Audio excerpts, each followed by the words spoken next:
नमस्कार। पिछले लेक्चर में हम लोगों ने ब्लॉक थ्योरम की बात किया था और ब्लॉक थ्योरम के फर्स्ट लेक्चर में अगर आप रिकलेक्ट करें तो जब कोई इलेक्ट्रॉन किसी या कोई पार्टिकल किसी पीरियोडिक पोटेंशियल में होता है तो उसके वेव फंक्शन को किस तरह से हम लोग लिख सकते हैं, और ब्लॉक ने सजेस्ट किया था कि पीरियोडिक पोटेंशियल को जब इनकाउंटर करता है कोई पार्टिकल या इलेक्ट्रॉन तो उसका वेव फंक्शन जो होता है वो एक periodic function uk(x) multiplied by plane wave solution e⁻ के रूप में लिख सकते हैं। मीन्स ये हुआ कि जो प्लेन वेव सॉल्यूशन होता है फ्री पार्टिकल्स के लिए, वो वेव फंक्शन फ्री पार्टिकल्स का वेव फंक्शन जैसा होता है वो पीरियोडिक पोटेंशियल आ जाने पर मॉड्यूलेट हो जाता है एक पीरियोडिक फंक्शन से।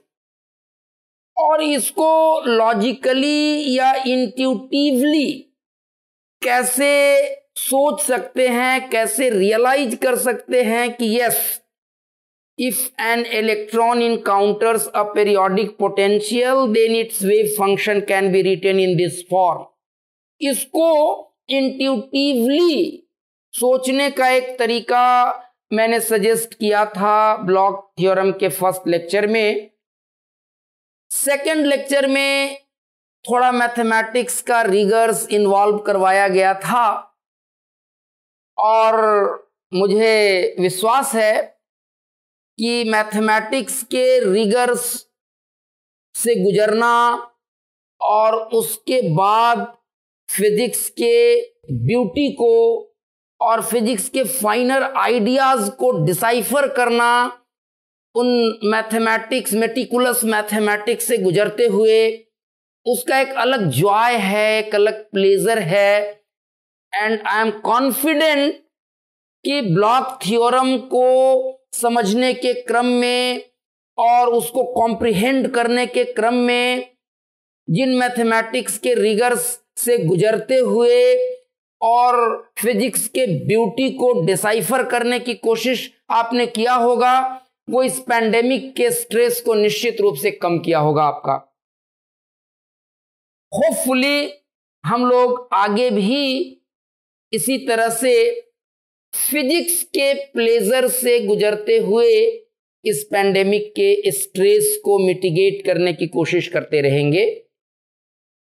आज के लेक्चर में हम लोग क्रॉनिक पेनी मॉडल की बात करने जा रहे हैं और क्रॉनिक पेनी मॉडल जो है वो किसी भी पार्टिकल या electron which is in a periodic potential, कोई भी ऐसा पार्टिकल जैसे कि इलेक्ट्रॉन अगर कोई पीरियोडिक पोटेंशियल में है, if an electron encounters a periodic potential, तो इस तरह के पीरियोडिक पोटेंशियल में किसी पार्टिकल या इलेक्ट्रॉन के वेव फंक्शन के एसेंशियल फीचर्स, उसके बिहेवियर को समझने का एक बहुत अच्छा one dimensional model Kronig and Penney ने मिलकर के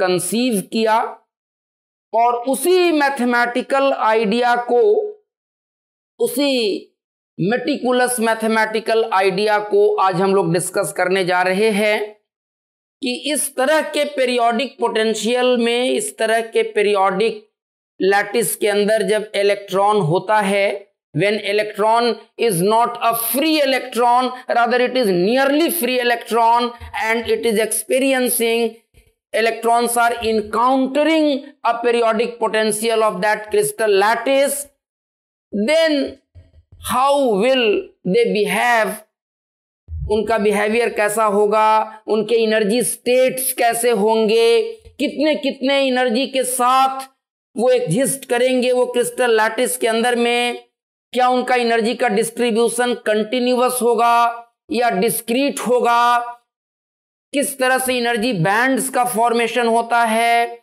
फॉरबिडन एनर्जी का कॉन्सेप्ट कहां से आता है, इन सारी बातों को विजुअलाइज करने में क्रॉनिक पेनी मॉडल हमारी मदद करता है। बहुत ही बढ़िया मॉडल है ये, वन डायमेंशनल मॉडल है, rather one dimensional mathematical construct है एक तरह का, जिसके through we can very well understand the essential features of behavior of an electron which is encountering a periodic potential. Kronig and Penney ने ये माना कि जब कोई इलेक्ट्रॉन इस तरह के किसी पीरियोडिक पोटेंशियल में होता है तो उसकी जो पोटेंशियल एनर्जी होती है वो एक periodic array of potential wells की तरह होता है या पोटेंशियल स्टेप्स की तरह होता है। इस तरह का the potential energy of electrons in a periodic potential can be suppose to be like a periodic array of potential wells having a periodicity। इस तरीके का periodic arrangement होता है, इस तरह के periodic arrangement of potential wells की तरह उसको सोचा जा सकता है, समझा जा सकता है। इधर हम लोग x को प्लॉट कर रहे हैं, ये मान लीजिए x इज इक्वल टू 0 है, ये x is equal to a है, ये x is equal to -b है, और इस एक्सिस के लॉन्ग हमने potential as a function of x को प्लॉट किया है, और ये जो पोटेंशियल एनर्जी का लेवल है, वैल्यू है, इसको हम लोग V0 कहते हैं, V0 कहते हैं। And the variation of potential is just like this periodic array of potential wells. और ये किस तरह का है, पोटेंशियल जो है उसको इस वाले रीजन में हम लोग इसको रेफरेंस लेवल मान रहे हैं। The potential in this region is supposed to be 0. V is equal to 0 in region, for the region 0 is less than x is less than a, and potential is V0 for the region -b less than x less than 0। और हम लोग ये भी assume करते हैं कि electron का जो पोटेंशियल एनर्जी है या पोटेंशियल है V0, उसकी इलेक्ट्रॉन की जो टोटल एनर्जी है वो इस V0 से कम है, इस V0 से कम है। मतलब इस रीजन में जब इलेक्ट्रॉन होगा तो उसको एक पोटेंशियल स्टेप, एक पोटेंशियल बैरियर का सामना करना पड़ेगा इस रीजन से इस रीजन में जाने के लिए। The electron has not sufficient energy to classically cross this region, ऐसा है। इस तरह का periodic arrangement of potential wells की तरह का सिचुएशन विजुअलाइज किया, कंसीव किया, और क्रॉनिक पेनी ने कहा कि पीरियोडिक पोटेंशियल में जब कोई इलेक्ट्रॉन होगा तो उसके पोटेंशियल एनर्जी को हम लोग ऐसा मान सकते हैं, assuming that the total energy of electrons, the total energy of particles are supposed to be less than this V0, less than this V0। अब देखिए हम लोग यहां पर दो तरह का रीजन्स बना सकते हैं। Region 1 and region 2। एक तरह का रीजन ये है, एक तरह का रीजन ये है, एक तरह का रीजन ये है जहां पर पोटेंशियल 0 है और इस रीजन में पोटेंशियल इज V0। तो this region is just like region 1। तो हम लोग इन दोनों रीजन्स में Schrodinger's time independent wave equation, one dimensional model है, इसलिए हम लोग टोटल डिफरेंशियल ऑपरेटर का इस्तेमाल करेंगे। वेव फंक्शन को अगर साई लिखेंगे, psi as a function of x, तो d2 psi by d x square इस तरह से लिखेंगे। डेल नोटेशन का इस्तेमाल नहीं करेंगे because we are considering one dimensional picture only. तो इन दोनों रीजन्स में Schrodinger's time independent wave equation को हम लोग कैसे लिख सकते हैं? तो रीजन 1 में लिख सकते हैं d2 psi by d x square plus 2m upon h cross square e psi is equal to 0। ये किस रीजन में होगा? इस वाले रीजन में।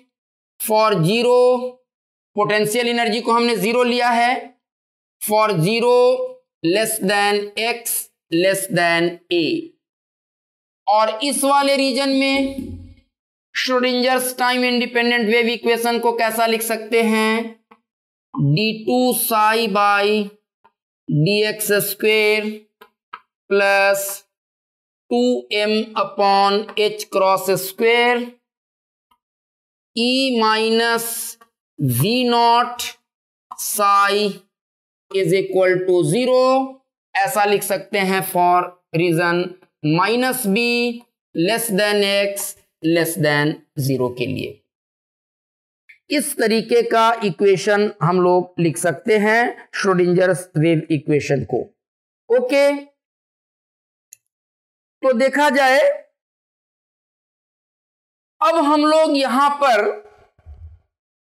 दो रियल फंक्शंस डिफाइन करते हैं, alpha and beta. We define two real functions alpha and beta. इधर हम लोग लिख रहे हैं we define two real functions alpha and beta as, ये जो क्वांटिटी है इस इक्वेशन को देखिए 2m e by h cross square, ये जो है इसको हम लोग अल्फा स्क्वेयर बोल दे रहे हैं।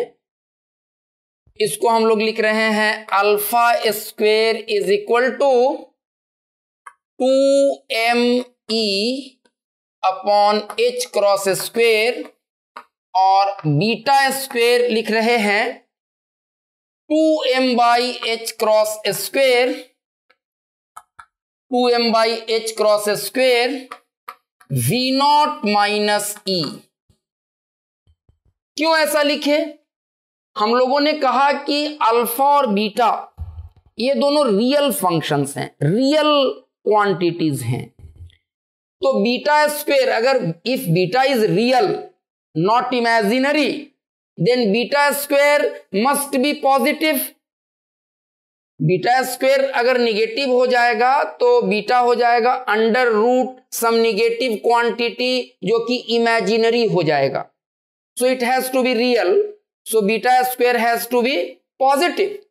और हमने कहा कि पार्टिकल की, इलेक्ट्रॉन की टोटल एनर्जी E जो है वो V0 से कम है, तो E माइनस V0 अगर लिखते तो वो निगेटिव हो जाता, बट बीटा स्क्वेयर को पॉजिटिव होना है, इसलिए हमने 2m by h cross V0 minus E को बीटा स्क्वेयर माना है। तो अगर इन दोनों इक्वेशंस में हम लोग अल्फा स्क्वेयर और बीटा स्क्वेयर को सब्स्टिट्यूट कर दें तो इन दोनों रीजन्स में, रीजन 1 में और रीजन 2 में जो श्रोडिंजर्स टाइम इंडिपेंडेंट वेव इक्वेशन है वो क्या फॉर्म ले लेगा।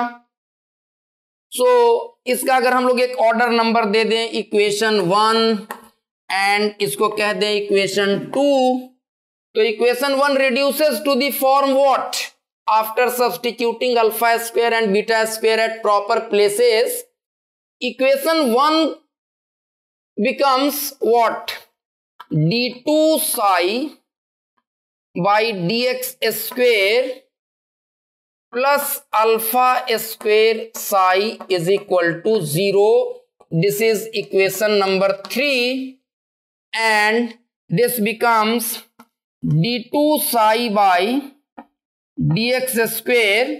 और देखिए अगर यहां पर हम लोग माइनस कॉमन ले लें तो ये जो e माइनस वी नॉट है वो वी नॉट माइनस ई बन जाएगा और तब इस पूरे चीज को हम बीटा स्क्वेयर लिख सकते हैं।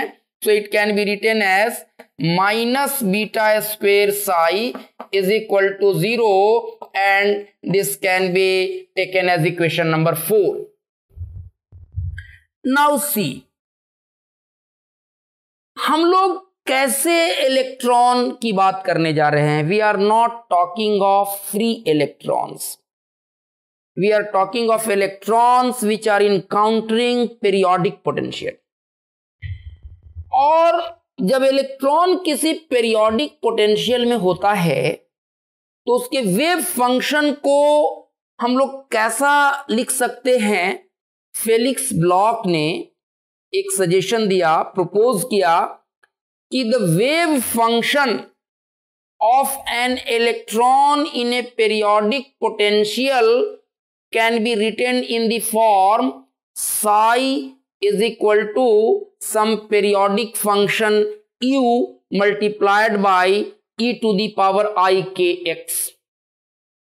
Since electrons are in periodic potential of crystal lattice, so let us incorporate Bloch's suggestion in these equations.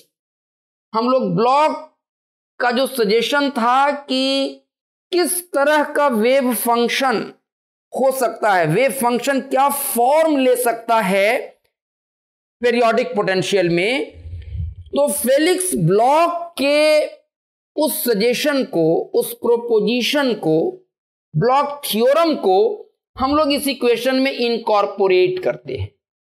और हम यहां पर ये लिखते हैं कि since electrons are in periodic potential,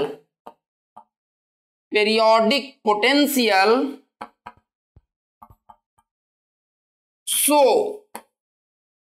we may write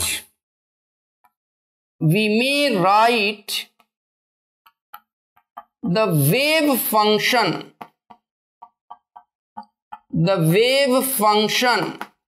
psi of electrons in such periodic potential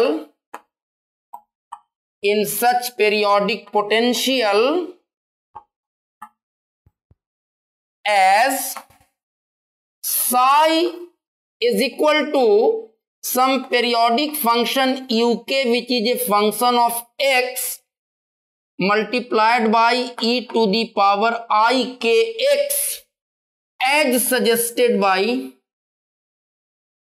या सीधे लिख देते हैं according to Bloch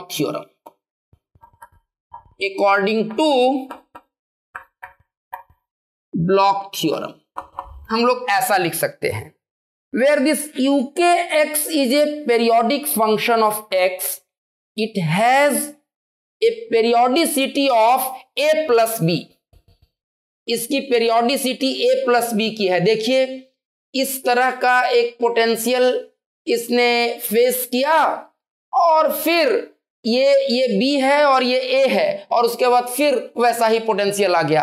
her a plus b के बाद सेम वैसा एक पोटेंशियल स्टेप हमें मिल जाता है। इलेक्ट्रॉन्स को एक वैसे पोटेंशियल स्टेप का सामना करना पड़ेगा। So the periodicity of this function is of a plus b, तो अगर हम लोग वेव फंक्शन साई को ब्लॉक थ्योरम के मुताबिक इस फॉर्म का ले लें, देन सी व्हाट हैपेंस। ये शायद एक बड़ा ही मीनिंगफुल फॉर्म में श्रोडिंजर्स इक्वेशन हमारा तब्दील हो जाता है। हम यहां से अगर इसका काम हमारा हो ही गया है, इसको हम लोग अगर इरेज कर दें और इधर हम लोग कुछ रफ वर्क कर लेते हैं। लेट अस सी यहां पर हम लोगों ने साई को ले लिया है according to Bloch theorem uk x e to the power i k x। तो d साई बाई dx क्या होगा? अब देखिए ये दो फंक्शंस का प्रोडक्ट है, तो प्रोडक्ट फंक्शन के डिफरेंशिएशन का फॉर्मूला आप जानते हैं, first function into differentiation of second plus second function into differentiation of first. तो इसको क्या लिख सकते हैं? uk as a function of x first function into differentiation of second. अब अगर इसको डिफरेंशिएट करेंगे तो क्या मिलेगा? i k e to the power i k x first function into differentiation of second plus second function into differentiation of first e to the power i k x du k by dx। और अगर इसको एक बार फिर differentiate कर दें x के respect में, then what do we get is d2 psi by dx square. अब देखिए ये अगेन प्रोडक्ट फंक्शन है, मतलब एक बार साई को x के रिस्पेक्ट में डिफरेंशिएट करके जितना आया उसको हम लोग एक बार फिर दोबारा डिफरेंशिएट कर रहे हैं, means d by d x of d psi by dx। तो इस पूरे चीज को हमें डिफरेंशिएट करना है x के रिस्पेक्ट में एक बार और। तो ये अगेन दो फंक्शन का प्रोडक्ट है, तो प्रोडक्ट फंक्शन वाला फॉर्मूला फिर से यहां पर लगाएंगे। तो देखिए तो क्या मिलेगा? आई के को तो बाहर रख लेते हैं, आई के को बाहर रख लेते हैं, फर्स्ट फंक्शन और फिर डिफरेंशियल ऑफ सेकेंड। तो इसका डिफरेंशिएशन करेंगे तो फिर से आ जाएगा आई k e to the power i k x, first function into differential of second हो गया, आई के को बाहर ले ही लिए हैं, plus second function into differential of first D u k by d x. इतना तो हो गया इस वाले पार्ट का डिफरेंशिएशन। अब इसका ये फिर से दो फंक्शन का प्रोडक्ट है, तो क्या आ जाएगा? First function into differential of second करेंगे तो d2 u k by d x square plus second function into differentiation of first करेंगे तो आई k e to the power i k x ऐसा आ जाएगा।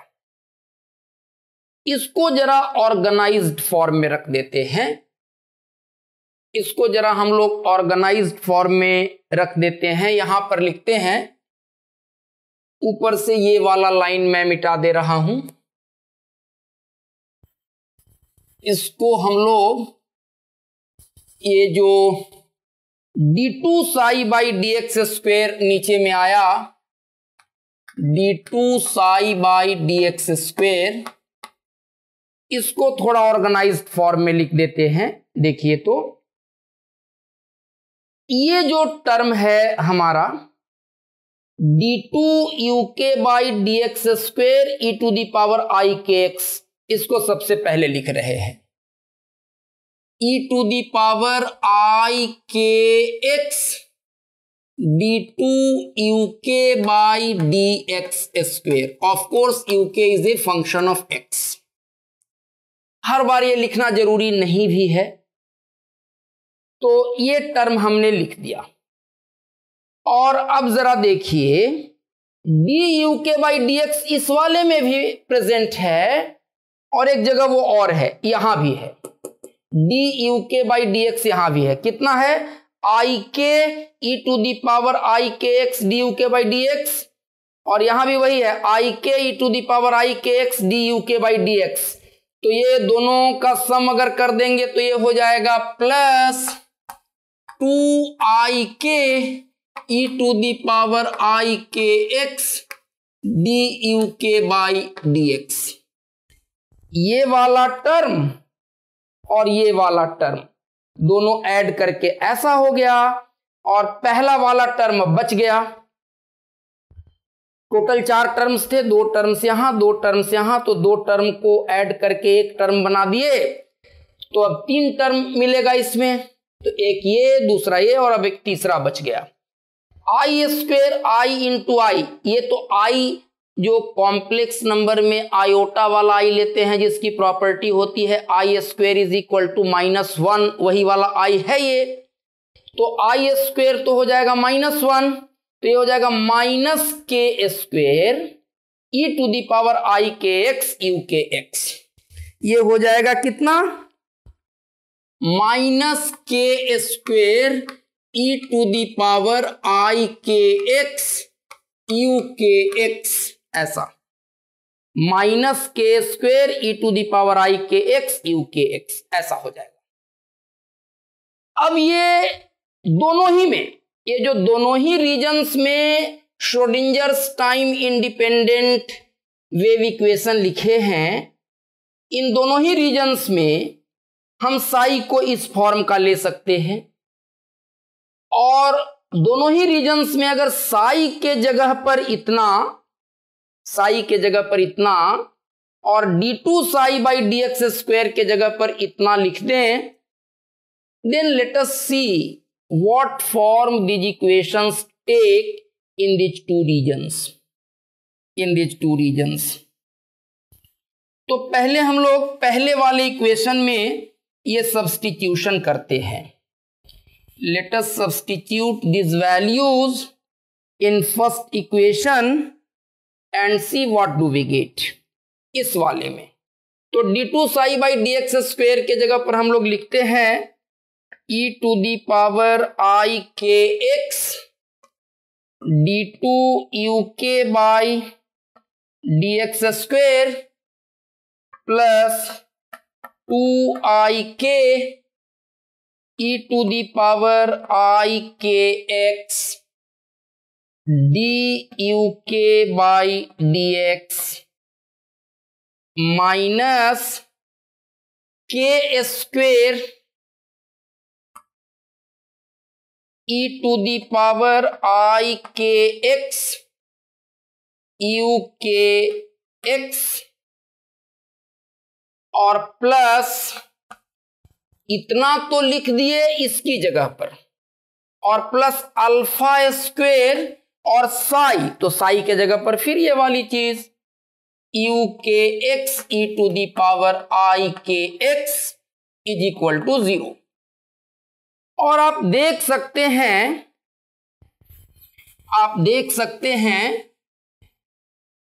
कि e to the power i k x सारे terms में है, इस टर्म में भी, इस टर्म में भी, इस टर्म में भी और इस टर्म में भी, सारे टर्म्स में ये कॉमन है, तो इसको कॉमन ले लेंगे। तो e to the power i k x multiplied by something is equal to 0, but e to the power i k x is not 0 for all x, so what will happen? e to the power i k x का जो multiple है वो 0 होगा। तो अगर e to the power i k x के multiple को यहां पर हम लोग लिखें तो क्या मिलेगा? देखिए d2 u k by d x square plus 2i k d u k by d x d u k by d x और plus alpha square minus k square, alpha square minus k square, ये तो common ही हो जाएगा। U k is equal to 0, this will be equation number 5। Similarly d2 psi by d x square के जगह पर ये किस रीजन में, ये किस रीजन में है इक्वेशन, ये है for 0 less than x less than a, इस वाले रीजन में जहां पोटेंशियल 0 है उस वाले रीजन में ब्लॉक्स थ्योरम को इनकॉर्पोरेट करने के बाद जो हमारा उस रीजन का श्रोडिंजर्स वेव इक्वेशन था वो इस फॉर्म में तब्दील हो जाता है। ठीक है, अब इस वाले को देखते हैं। तो देखिए, तो अब दूसरे वाले इक्वेशन में अगर ये सारा सब्स्टिट्यूशन हम लोग करें इस वाले में तो क्या मिलेगा, d2 psi by d x square के जगह पर फिर से इतना लिखेंगे, e to the power i k x d2 u k by d x square plus 2i k e to the power i k x d u k by d x minus k square e to the power i k x u के और minus beta square Sai, और साई को क्या लिख सकते हैं, u k into e to the power i k x is equal to 0। So this will now simplify as what?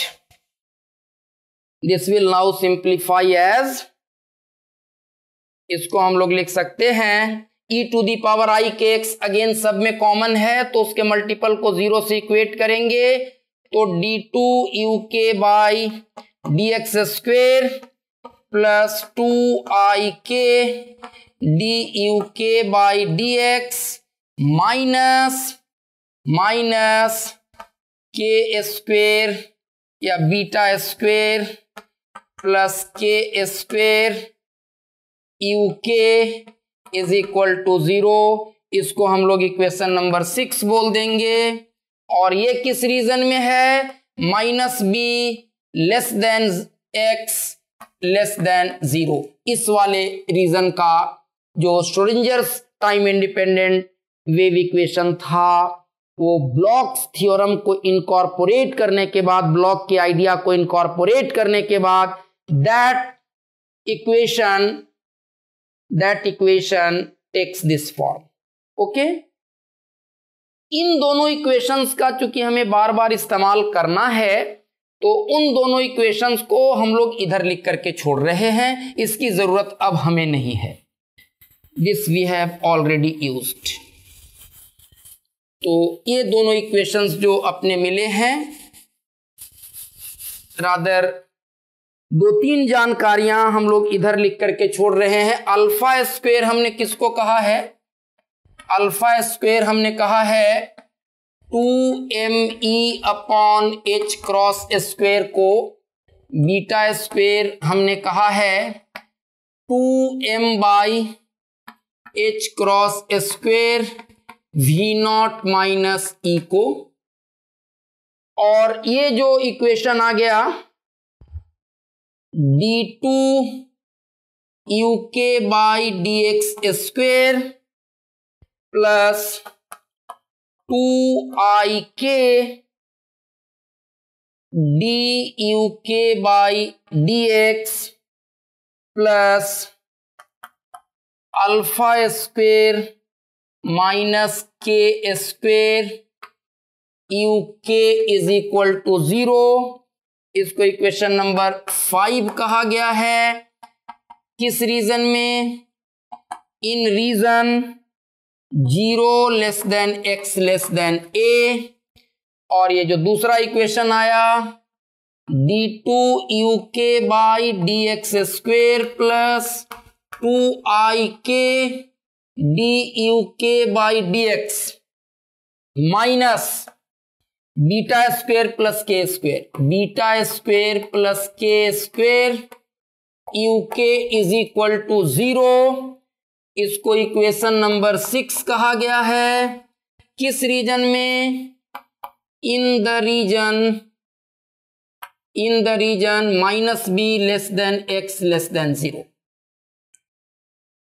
तो ये जो दोनों रीजन्स हैं, इन दोनों रीजन्स में Schrodinger's wave equation Bloch theorem के आइडिया को इनकॉर्पोरेट करने के बाद सिंपली तब्दील हो जाता है सेकेंड ऑर्डर के डिफरेंशियल इक्वेशन में। ये दोनों ऐसे भी, चूंकि श्रोडिंजर्स इक्वेशन एक सेकेंड ऑर्डर का डिफरेंशियल इक्वेशन है ही, but after incorporating the ideas of Bloch's theorem, the two equations are simply homogeneous differential equations of second order। और अब हमें पता है कि सेकेंड ऑर्डर के होमोजीनियस डिफरेंशियल इक्वेशन का सॉल्यूशन कैसे लिखते हैं।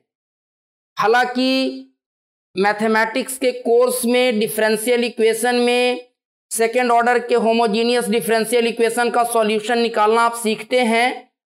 मेरा मकसद यहाँ पर सेकेंड ऑर्डर के डिफरेंशियल इक्वेशन का सॉल्यूशन निकालने के लिए सिखाना नहीं है, लेकिन जस्ट आपको याद दिलवाने के लिए, रिकैप करवाने के लिए मैं आपको याद दिलवा दूं कि हम लोग कैसे करते थे। इस तरह का सेकेंड ऑर्डर का अगर कोई डिफरेंशियल इक्वेशन है, homogeneous differential equation in uk, तो इसका सॉल्यूशन निकालने के लिए पहले हम लोग इसका कैरेक्टरिस्टिक इक्वेशन बनाते थे। मैं जस्ट आपको याद दिलवा रहा हूं। जैसे कैरेक्टरिस्टिक इक्वेशन इसका क्या हो जाएगा, एक क्वाड्रेटिक इक्वेशन बन जाएगा इस तरह का, r square plus 2ikr plus alpha square minus k square is equal to 0। और यहां से r, चूंकि r में क्वाड्रेटिक है तो r के दो वैल्यूज मिलेंगे जो इस कैरेक्टरिस्टिक इक्वेशन का सॉल्यूशन होगा। What will those values be? तो r का वैल्यू होगा माइनस b। तो माइनस b का मतलब r का जो कोएफिशिएंट है वो b है, और आर स्क्वायर का जो कोएफिशिएंट है वो a है, और ये वाला टर्म c है। तो minus 2ik minus b plus minus discriminant जो होता है अंडर रूट बी स्क्वायर। तो बी स्क्वायर मतलब 4i square k square, but i square is -1, so what we may write it as -4k square. B square minus 4ac, 4 into 1 into this, 4 into 1 into alpha square minus के square by 2a, 2 into 1 2a। तो ये हो जाएगा -2ik plus minus, देखिए तो -4k square, और इस bracket को अगर हम लोग खोलेंगे तो minus minus plus 4k square, ये दोनों कट जाएंगे और रूट के अंदर आ जाएगा root -4 alpha square, under root आ जाएगा -4 अल्फा स्क्वायर। इसको ऐसा लिख सकते हैं क्या, under root i square 4 alpha square. इसको ऐसा लिख सकते हैं अंडर रूट 2i अल्फा का स्क्वायर। तो इसको लिखेंगे 2i अल्फा बाई 2, और ये 2 कैंसिल आउट हो जाएगा। तो r के दो सॉल्यूशंस क्या चले आए, एक सॉल्यूशन चला आया i अगर कॉमन ले लेंगे तो अल्फा माइनस के, और दूसरा सॉल्यूशन चला आया अगर दोनों का नेगेटिव साइन लेंगे तो -i कॉमन ले लेंगे तो अल्फा प्लस के। ओके, दोनों का माइनस साइन ले लेंगे, i कॉमन तो अल्फा प्लस के। तो इस तरह के दो सॉल्यूशंस आ गए किसके, कैरेक्टरिस्टिक इक्वेशन के आ गए, कैरेक्टरिस्टिक इक्वेशन के आ गए। तो अब इस सेकेंड ऑर्डर के होमोजीनियस डिफरेंशियल इक्वेशन का सॉल्यूशन कैसे लिखते हैं? ए e to the power, the solution, the most general solution, rather आप कहिए the most general solution, the general solution of the homogeneous second order differential equation, second order differential equation 5 may be written as हम लोग कैसे लिख सकते हैं? uk बराबर, uk को लिख सकते हैं कोई constant a e to the power I alpha minus k x plus b e to the power minus i alpha plus k x, और इसका एक ऑर्डर नंबर दे देते हैं 7। ये सॉल्यूशन हो गया इस वाले होमोजीनियस डिफरेंशियल इक्वेशन का, where a and b are arbitrary constants. Okay, इसी तरह से इसका सॉल्यूशन भी कैसे निकालेंगे? एक कैरेक्टरिस्टिक इक्वेशन बनाएंगे जो कि एक क्वाड्रेटिक इक्वेशन होगा। उस कैरेक्टरिस्टिक इक्वेशन के जो सॉल्यूशंस आएंगे उसके हिसाब से इस तरह का एक जनरल सॉल्यूशन हम लोग लिख लेंगे इस सेकेंड ऑर्डर के डिफरेंशियल इक्वेशन का। तो सिमिलरली उसका कैरेक्टरिस्टिक इक्वेशन कैसा होगा? उसका कैरेक्टरिस्टिक इक्वेशन देख लेते हैं कैसा होगा। तो उसका कैरेक्टरिस्टिक इक्वेशन हो जाएगा r square plus 2ik r और minus beta square plus k square is equal to 0। तो इसमें r क्या हो जाएगा? Minus b plus minus under root b square करेंगे तो वही minus 4k square minus 4ac, तो minus minus plus beta square plus k square, 4ac है 4। देख लीजिए minus b plus minus under root b square 4i square k square, तो minus 4k square b square minus 4ac, तो minus 4 into 1 और इस minus sign के चलते plus, तो 4 times B square plus k square by 2a is 2। तो ये हो जाएगा minus 2ik plus minus minus 4k square plus 4k square cancel out हो जाएंगे और ये 2 बीटा बच जाएगा बाई 2। तो यहां से R1 और R2 अपने क्या चले आएंगे? R1 एंड R2 क्या चले आएंगे? R1 आ जाएगा इसमें 2 तो कैंसिल हो जाएगा, तो प्लस वाला साइन अगर लेंगे तो बीटा माइनस ik, और R2 चला आएगा माइनस अगर कॉमन ले लेंगे तो बीटा प्लस ik। तो मोस्ट जनरल सॉल्यूशन इस वाले इक्वेशन नंबर 6 का क्या लिख सकते हैं? हम लोग लिख सकते हैं uk is equal to c, कोई कांस्टेंट c ले लेते हैं, c e to the power beta minus ik x plus d e to the power minus beta plus ik x, इसको इक्वेशन नंबर 8 हम लोग बोल देते हैं। हम लोग अगर चाहें तो इसको UK1 UK2 भी बोल सकते हैं इन सॉल्यूशंस को, क्योंकि दो अलग अलग रीजन्स के ये सॉल्यूशंस हैं। अब देखिए वेव फंक्शन की प्रॉपर्टी क्या होती है, what are the properties of wave function. Wave function को कॉन्टिन्यूअस होना चाहिए।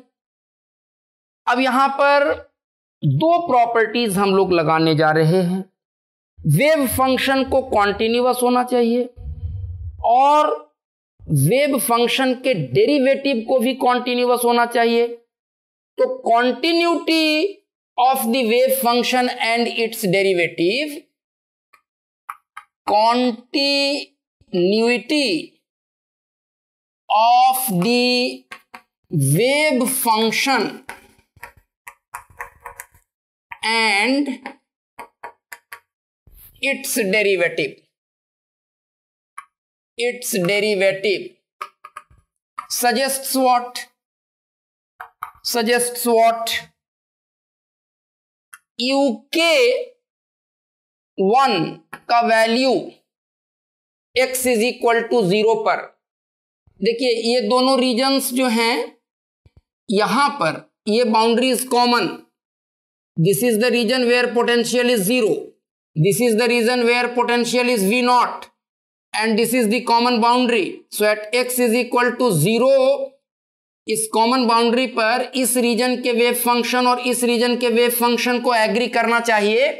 तो UK1 at x is equal to 0 should be equal to UK2 at x is equal to 0 and dUK1 by dx at x is equal to 0 should be equal to dUK2 by dx at x is equal to 0। अब जरा देखिए इसको अगर एक बार हम लोग differentiate करें, dUK1 by dx क्या हो जाएगा, dUK1 by dx क्या हो जाएगा, तो ये हो जाएगा AI alpha minus k e to the power I alpha minus k x minus BI alpha plus k e to the power minus I alpha plus k x. उसी तरह से dUK2 बाई dx क्या हो जाएगा, इसको हम लोग इस वाले गैप में किसी तरह से लिखते हैं, कलर चेंज कर देते हैं तो कंफ्यूजन नहीं होगा। dUK2 बाई dx क्या हो जाएगा, तो ये हो जाएगा C beta minus I k e to the power beta minus I k x minus D beta plus I k e to the power minus beta plus I k x। तो ये जो कंडीशन है UK1 at x is equal to 0 and UK2 at x is equal to 0 दोनों को बराबर होना चाहिए। तो इसमें अगर x इज इक्वल टू 0 रख देंगे तो e to the power 0 1, e to the power 0 1, इसमें भी e to the power 0 1, e to the power 0 1। तो ये सिंपली क्या सजेस्ट करता है, दिस सजेस्ट्स कि a plus b should be equal to c plus d, ऐसा हो जाएगा। इसको हम लोग कह सकते हैं equation number 9।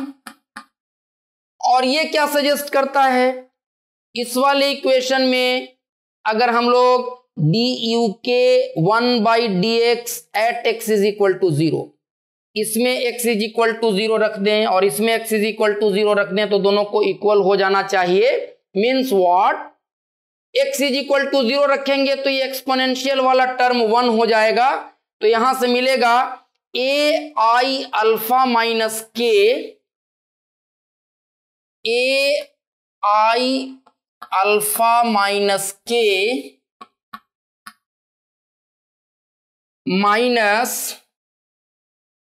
B i alpha plus k should be equal to, इसमें रख दीजिए c beta minus i k minus d beta plus i k, beta plus i के।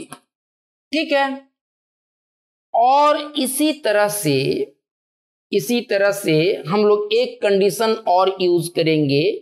वेव फंक्शन और उसके डेरिवेटिव को तो कॉन्टिन्यूअस होना ही है, लेकिन ये जो u था, u k as a function of x, जो ब्लॉक फंक्शन में हम लोगों ने लिया था, ब्लॉक थ्योरम के मुताबिक जो वेव फंक्शन का फॉर्म हम लोगों ने लिया था, उसमें u k x is a periodic function having periodicity of a plus b. तो यू के एक्स के पेरियोडिक नेचर की वजह से यू के एक्स का जो वैल्यू a पर होगा वही वैल्यू माइनस बी पर होना चाहिए। वो तो हर a प्लस बी के बाद पेरियोडिकली अपने आप को रिपीट करेगा। तो एक दूसरा कंडीशन हम लोग लगाएंगे, periodic nature of u k x की वजह से। यहां पर अब इन दोनों इक्वेशंस को हम लोग मिटा दे रहे हैं। तो वो जो due to the periodic nature of, due to the periodic nature of u k x, दो कंडीशन सेटिस्फाइड होने चाहिए। U k one at x is equal to a should be equal to u k one at x is equal to minus b. ये condition भी satisfied होना चाहिए इसके periodic nature के कारण। और u k two at x is equal to minus b, और d u k one by d x at x is equal to a should be equal to d u k two by d x at x is equal to minus b. तो ये दोनों conditions भी हम लोग लगाते हैं। Then what do we get? तो हम लोग इन सबों को भी अगर मिटा दें, हालांकि D u k by d x की तो जरूरत पड़ेगी, इसकी भी जरूरत पड़ेगी। तो ऊपर वाले इस लाइन को मैं मिटाता हूं यहां से यहां तक। ये दोनों इक्वेशंस तो अपने मिले ही हुए हैं। इसके अलावा दो इक्वेशंस और मिलने वाले हैं। इन दोनों कंडीशंस को लगाने पर क्या मिलेगा? U k one at x is equal to a, this is u k one. तो अगर x is equal to a रख देंगे तो एक इक्वेशन आ जाएगा a e to the power i alpha minus k a plus b e to the power minus i alpha plus k a. That should be equal to C e to the power beta minus I k into minus b plus d e to the power beta plus I k b। ये हो जाएगा equation number 9 था, और इसको हम लोग 10 ले लेते हैं। इस वाले को, इसको 11 कह देते हैं, और एक और 12 भी मिलेगा। D u k by d x at x is equal to a should be equal to d u k by d x at x is equal to minus b. तो d u k by d x वाले में हम लोग x के जगह पर a रख देते हैं, तो क्या मिलेगा, a I alpha minus k e to the power i alpha minus k a minus b i alpha plus k e to the power minus alpha minus i alpha plus k a should be equal to c beta minus i k e to the power beta minus i k minus b minus d beta plus i k e to the power beta plus i k times B. और इसका order number हम लोगों ने 11 दिया, इसका order number हम लोग 12 दे रहे हैं। अब क्या है कि कॉन्स्टेंट्स ए बी सी और डी के नॉन वैनिशिंग सॉल्यूशन के लिए क्या होगा। देखिए ए बी सी और डी में एक इक्वेशन ये है और इसमें इसका कोएफिशिएंट ए का कोएफिशिएंट ये है, a times something minus b times something is equal to c times something minus d times something. वैसे ही चारों इक्वेशंस में है। तो ए बी सी और डी के कोएफिशिएंट्स को लेकर के जो डिटर्मिनेंट बनाएंगे दैट डिटर्मिनेंट शुड बिकम 0, तभी ए बी सी और डी का नॉन वैनिशिंग सॉल्यूशन आ पाएगा। तो for non vanishing solution of, अभी थोड़ा सा आपको लग रहा होगा कि बहुत ज्यादा इन्वॉल्व्ड मैथमेटिक्स है, लेकिन एक बार जैसे ही हम लोग कंक्लूजन पार्ट में पहुंचेंगे तो स्टेप वाइज आपको मैं सजेस्ट करूंगा कि मैंने किया क्या क्या, तो एकदम ऐसा लगेगा जैसे सारी चीजें याद हो गई और कहीं एक स्टेप में कहीं आप मिस नहीं करेंगे, बहुत आसान लगने लगेगा। बीच में थोड़ा सा मैथमेटिक्स का रीगर इन्वॉल्व हो रहा है, लेकिन उससे घबराना नहीं है। हम लोग अंत में आपको स्टेप सजेस्ट करेंगे। सबसे पहले हमने ये किया, फिर ये किया, फिर ये किया, फिर ये किया, और उसके बाद उस सीक्वेंस को जब आप दिमाग में बैठा लेंगे तो बातें बिल्कुल आसान हो जाएंगी। सो सी, हम लोग for non vanishing solution of, for non vanishing solution of constants A, B, C and D क्या होना चाहिए। एक हम लोग ऐसे डिटर्मिनेंट बना लेते हैं, एक डिटर्मिनेंट बना लेते हैं और चारों इक्वेशंस में हमने यहां पर मिटा दिया। चारों इक्वेशंस में जो ए बी सी और डी, नहीं ठीक है, चारों इक्वेशंस यहां पर बचे हुए हैं। ए बी सी और डी के जो कोएफिशिएंट्स हैं उनको लेकर के एक डिटर्मिनेंट बनाते हैं और that determinant should vanish for non vanishing solutions of a b c and d. तो देखो, तो पहले वाले इक्वेशन में क्या है, चारों का कोएफिशिएंट 1 है, तो पहला रो बन जाएगा 1 1 1 1। दूसरे वाले इक्वेशन से ए का कोएफिशिएंट कितना है, आई अल्फा माइनस के, और बी का कोएफिशिएंट कितना है, माइनस आई अल्फा प्लस के।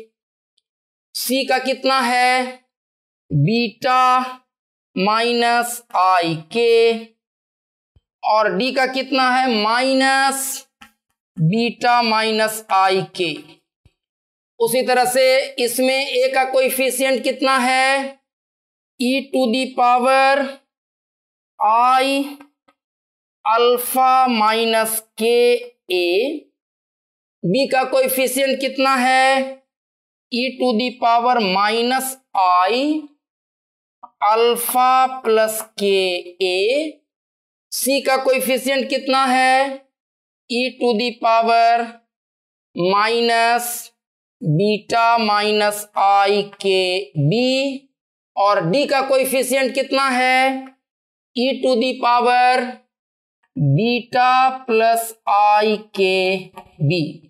और लास्ट इक्वेशन में देख लीजिए, ए का कोएफिशिएंट कितना है, आई alpha minus k e to the power i alpha minus k a, b का कोएफिशिएंट कितना है, minus i alpha plus k e to the power minus i alpha plus k a, c का coefficient कितना है, beta minus i k e to the power minus beta minus i k b, और d का coefficient कितना है, minus beta plus i के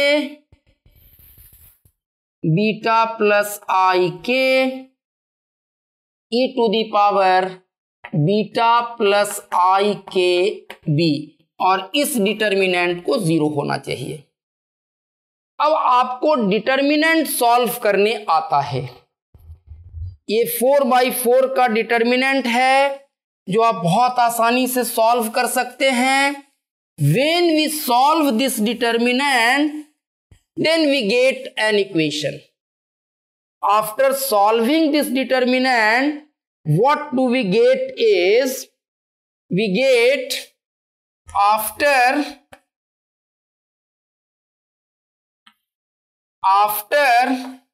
solving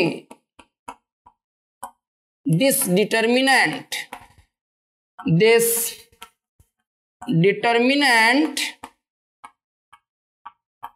we get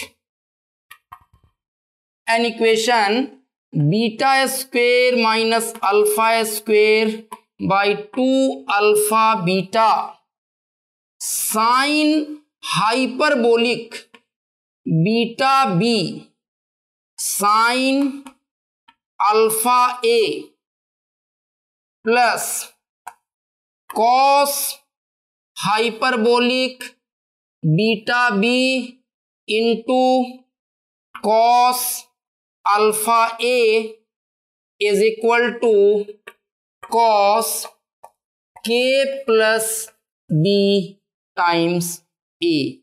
ऐसा एक इक्वेशन चला आता है, cos a plus b times, इस तरीके का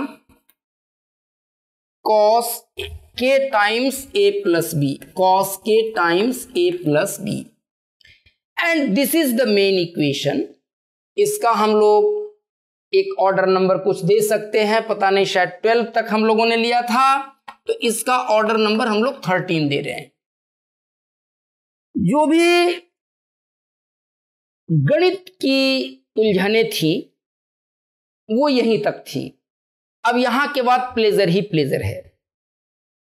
जो मैथमेटिक्स की कॉम्प्लेक्सिटीज इन्वॉल्व होनी थी वो हो चुकी। एक बार मैं समराइज कर दूं, हम लोगों ने क्या किया। हम लोगों ने इन दोनों रीजन्स के लिए, ये वाला रीजन जहां पर पोटेंशियल 0 है और ये वाला रीजन जहां पर पोटेंशियल V0 है, इन दोनों रीजन्स के लिए पहले श्रोडिंजर्स टाइम इंडिपेंडेंट वेव इक्वेशन लिख लिया। उसके बाद हमने दो रियल फंक्शंस इंट्रोड्यूस किए, अल्फा स्क्वेयर बीटा स्क्वेयर, और उसके टर्म्स में श्रोडिंजर्स वेव इक्वेशन को लिख लिया। और तब हमने ये कहा कि भाई हमारा जो इलेक्ट्रॉन है क्रिस्टल लैटिस के अंदर, वो ऐसा नहीं है कि वो फ्री इलेक्ट्रॉन है, वो कोई पोटेंशियल ऑफ इंटरैक्शन को एक्सपीरियंस नहीं करने वाला है, ऐसा नहीं है। These electrons are encountering or experiencing the periodic potential of crystal lattice, and so the wave function of these electrons must be of Bloch's form.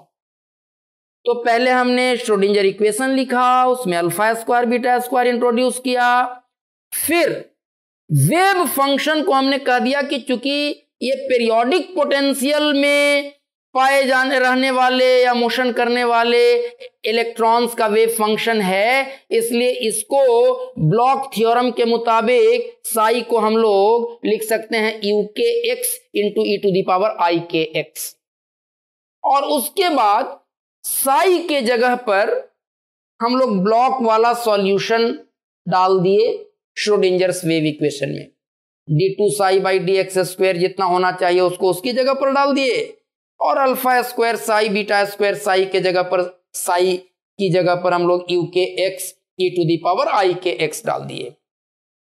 तो वो सेकेंड ऑर्डर का एक होमोजीनियस डिफरेंशियल इक्वेशन चला आया।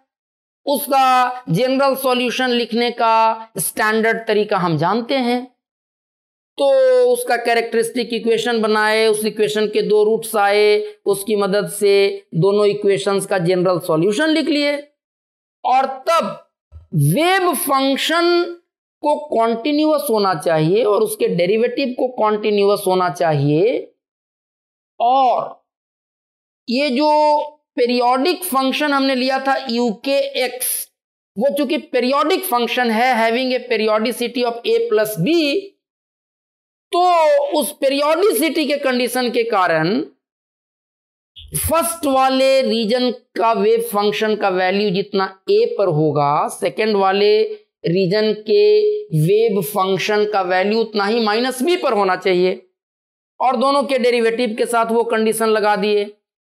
तो ये चार कंडीशंस जब लगाए, जो दोनों जनरल सॉल्यूशंस निकले थे उसमें, तो चार इक्वेशंस आ गए a और b में, और कांस्टेंट्स a b c और d a b c और d में, और कांस्टेंट्स a b c और d के नॉन वैनिशिंग सॉल्यूशन के लिए उनके कोएफिशिएंट्स को लेकर के जो डिटर्मिनेंट बनाए, that should vanish, that should become 0, और उस डिटर्मिनेंट को जब सॉल्व किए तो ऐसा इक्वेशन आ जाएगा।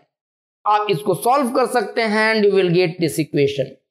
अब इस इक्वेशन का इंटरप्रिटेशन करके और किस तरह से क्रिस्टल लैटिस के अंदर पाए जाने वाले इलेक्ट्रॉन्स की एनर्जी कैसी होती है, ये कंटिन्यूअस होता है, डिस्क्रीट होता है, कैसा होता है, इन चीजों का कंक्लूजन हम लोग अब अगले क्लास में निकालेंगे, बिकॉज क्लास बहुत लंबा हो जाएगा और बहुत ज़्यादा मैथमेटिक्स हम लोगों ने किया है, तो ये आपके लिए मोनोटोनस जैसा होने लग सकता है। हम नहीं चाहते हैं कि आपका इंटरेस्ट खत्म हो उसमें, तो आज के लेक्चर को इस इक्वेशन पर ला करके हम लोग छोड़ रहे हैं।